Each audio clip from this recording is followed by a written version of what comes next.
Welcome to the Jasmine and Jay Show. I'm Jasmine, y'all. 24 years young, a blend of Black and Hispanic vibes, rocking it as a primary school teacher in NYC. Married to the one and only Thomas, who's slaying it in finance at 26. And yo, make some noise for Jay. Hey, I'm Jay. 24, proud of my African descent, saving lives as a registered nurse in the city that never sleeps. My partner in crime, Bobby, 27, bringing the heat in the finance world. We're about to drop all the gems on love, relationships, finance, and everything else you could dream of. Get ready for those weekly vibes that'll have you coming back for more. So, whether you're chilling or on the go, we look forward to you tuning in every week for all things love, relationship, finance, and everything in between. Welcome to Season 3, Episode 8 of the Jasmine and Jay Show, as we continue exploring our theme for this season, communication issues. So, Jasmine, can you believe it? We are already wrapping up the season. It's been such a meaningful journey, and we're closing it out on a high note with today's topic, Pray Then Speak, inviting the Holy Spirit into your conversations. To our amazing Jasmine and Jay community, thank you for tuning in weekly without fail. We love you. To our first-timers, welcome. Be sure to go back and listen to Seasons 1 and 2, and very soon Season 3, to catch up on some gems for your relationships. So, Jasmine, do you and Thomas have any plans for the weekend? Oh, Jay, we're keeping it simple this weekend. We're planning a cozy stay-in weekend, maybe binge watch a series we've been wanting to catch up on. How about you, Jay? Any weekend plans with Bobby?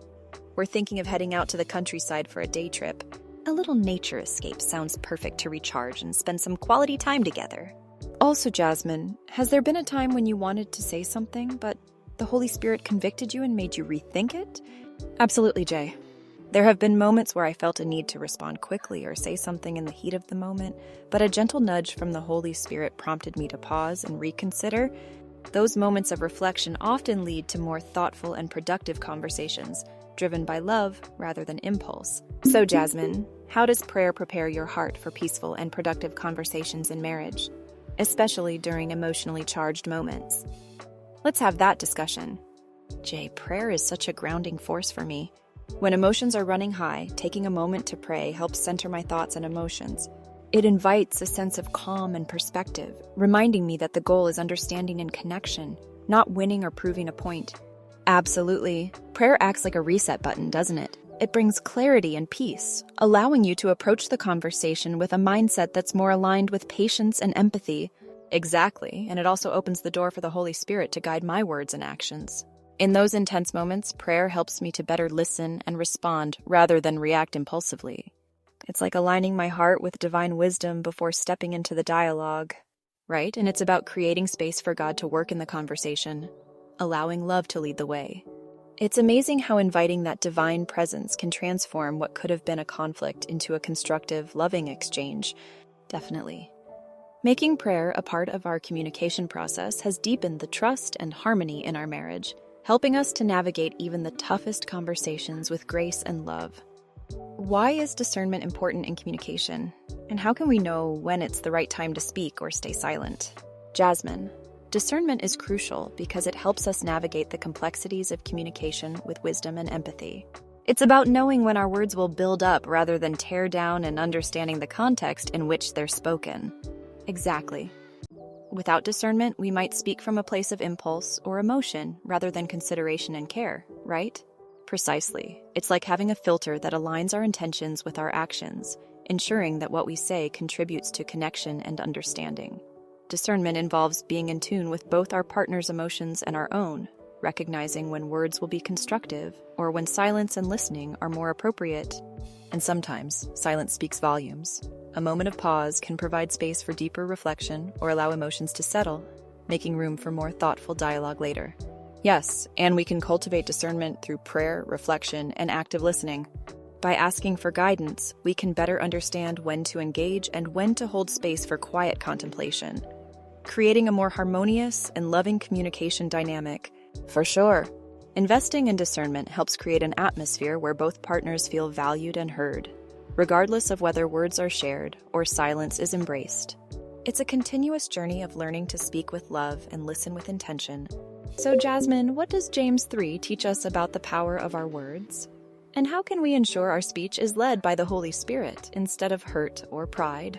Jay, James 3 offers profound insights into the impact of our words. It describes the tongue as a small part of the body but capable of great influence, comparing it to a rudder steering a ship or a small spark igniting a large fire. This highlights how our words can build up or destroy, reflecting the deeper intentions of our heart.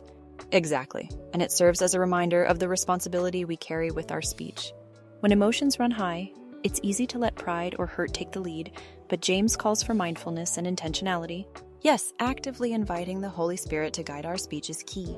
Regular prayer and reflection can align our thoughts and intentions with God's wisdom, helping us choose words that heal and uplift rather than hurt.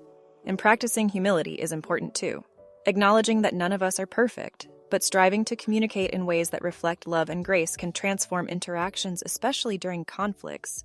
Absolutely. By being intentional about inviting the Holy Spirit into our conversations, we encourage words that strengthen relationships and bring peace. It's about choosing to let divine love guide our tongue, creating a dialogue that honors both God and each other. Jay, how can fasting, prayer, and forgiveness play a role in restoring communication when a relationship feels spiritually or emotionally blocked? Jasmine, fasting combined with prayer is a powerful tool for spiritual clarity and breakthrough. It allows us to put aside distractions and focus on seeking God's guidance and vision for our relationship. Through fasting, we align our hearts more closely with God's, opening the way for renewed understanding and communication. Absolutely. It's about creating space for spiritual renewal, which can unearth the root causes of emotional or spiritual blockages within the relationship. And when coupled with intentional prayer, it invites divine intervention, bringing healing and peace to areas that feel stuck. Yes, and forgiveness is crucial in this restorative process. Holding on to grudges can create barriers that hinder connection and communication. By choosing to forgive, we release those burdens, freeing both partners to move forward with a clean slate and a renewed sense of hope. Forgiveness softens our hearts and opens the door for genuine reconciliation. It invites grace into the relationship, allowing meaningful communication to flow once more, rooted in love and understanding. For sure, together, fasting, prayer, and forgiveness act as a powerful combination, deeply transforming the spiritual and emotional aspects of communication, encouraging growth and unity within the relationship. It's about inviting God's presence to guide and restore what might seem lost.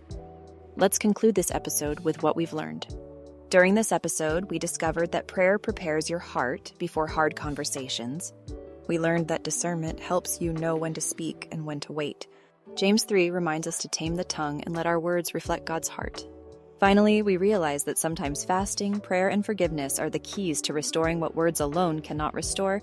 Family, what a season! Season 3 of the Jasmine and Jay Show has been all about one powerful word, communication.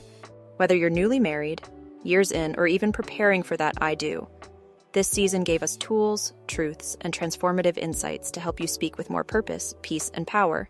Here's what we covered this season. Episode 1, Can You Hear Me Now? We learned the difference between listening to respond and listening to understand.